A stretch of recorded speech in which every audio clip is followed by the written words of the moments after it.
High school principal Frank Lay didn't think he was doing anything wrong when he asked his athletic director to say a prayer at a school luncheon to say thanks to everybody who helped them build a new field house. Well, now those two men face criminal charges and possible jail time for allegedly violating a court order banning prayer in Santa Rosa County, Florida schools.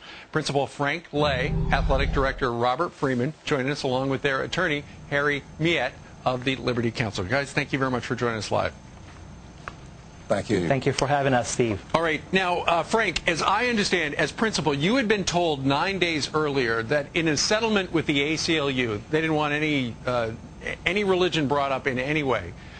You understood that you couldn't do that. But 9 days later, you were at this lunch, and what did you ask your athletic director to do? I kind of detailed it right there. Yes, I asked him to bless the food. As simple as that. Something that we do at our house. People do it at their houses around the world. Robert, when he said bless the food, what did you do? Well, I said a simple blessing over the food, as we normally do, as Americans do throughout this nation, and Congress and legislative bodies do. My friend of over 40 years asked me to bless the food, and I did. Yeah. Now, Frank, with no intent. Okay, no intent, but 9 days earlier, the school system had come to an agreement with the ACLU, Frank, that you couldn't talk about religion in school. Why did you ask him to bless the food anyway? Well, there was no intent involved. I simply, a traditional thing, things that I had done for 39 years in the profession of education. Prior to that, I've been a principal for 20 years, and we would, you know, it was just standard operating procedure, if you will, and you know, a traditional thing. Most of the people in that at that luncheon would have expected the food to be blessed. Okay. Absolutely. Well, here is what the ACLU has said. That parents, not the public school, should be responsible for deciding whether their children receive religious education.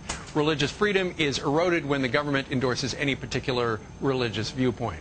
That from Benjamin Stevenson of the ACLU. Okay, now, Harry, your two clients are in trouble, could face up to 6 months in jail because this is a criminal complaint. We just heard from the ACLU in their statement talking about the students. There were no students there, were there?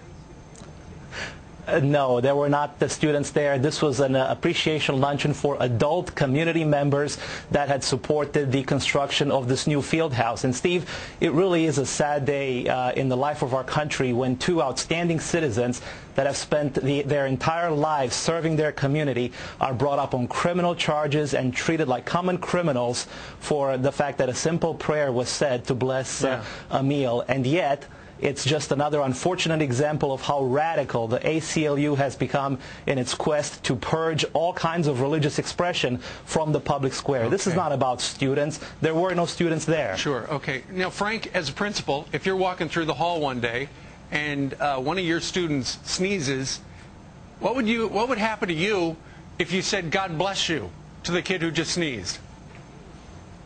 Well, currently under the consent decree, I would possibly be chastised for that. Man.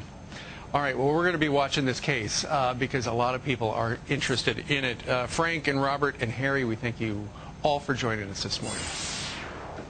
Thank you for having us with you, Steve. You betcha. All right.